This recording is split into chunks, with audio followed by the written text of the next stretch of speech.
As the mighty Alexander swept through Asia Minor, his conquests seemed limitless, and the world trembled at his approach.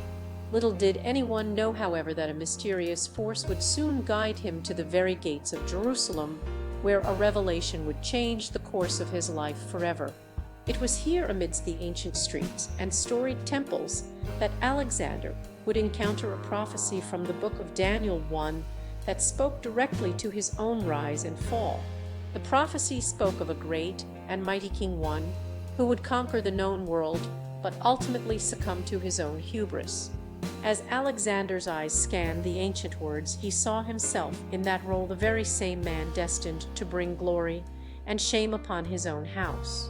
But how could this be? The very thought sent shivers down his spine, yet he cowed shake the feeling that this was his fate, predetermined by the gods themselves.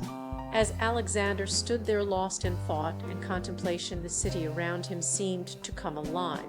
The temple's majestic architecture rose up before him, its very stones pulsing with an otherworldly energy. The wind whispered secrets in his ear, and the sun cast its golden rays upon the pavement, illuminating a path that seemed to stretch out before him like an eternal ribbon. For in that moment Alexander saw himself as just a pawn moved by unseen forces to fulfill a greater purpose.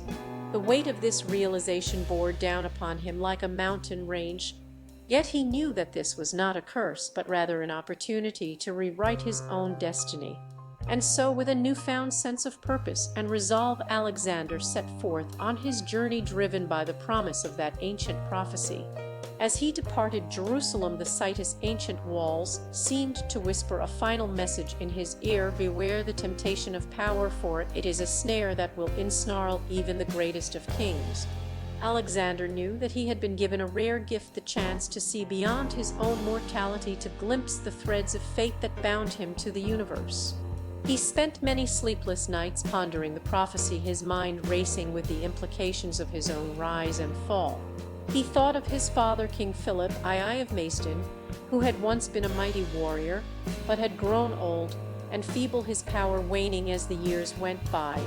He thought of his own conquests, the thrill of battle and victory, the rush of adrenaline that came with each new triumph. But he also thought of the countless lives lost, his own soldiers, and the enemies he had vanquished, and the weight of his empire began to feel like a crushing burden.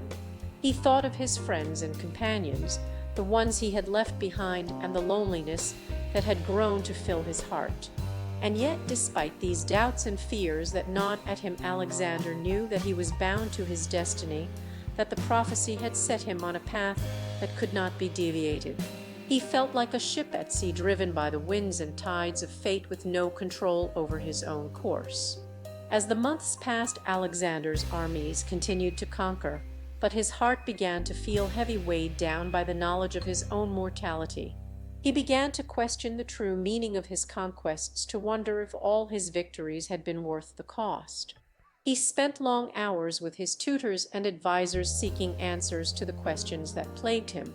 They told stories of great empires that had risen and fallen, of heroes who had once been invincible, but were now nothing more than footnotes in the annals of history.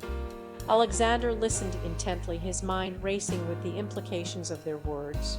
He saw the world around him, once so vast and full of possibilities, begin to shrink and grow smaller until it seemed like a tiny, insignificant speck in the vast expanse of time. And yet, despite the doubts and fears that threatened to consume him, Alexander knew that he had a choice to make. He could continue down the path that had been laid out for him, or he could try to forge a new course, one that would take him beyond the bounds of his own mortality. The decision weighed heavily upon him like a mountain range that refused to budge. And yet he knew that the time for choice had come, that he must decide once and for all what path he would take. With a deep breath, Alexander steeled himself for the journey ahead. He would face the challenges that lay before him, would confront the demons that haunted him, and would forge a new destiny for himself, one that would take him beyond the bounds of his own mortality. The city of Jerusalem, once a symbol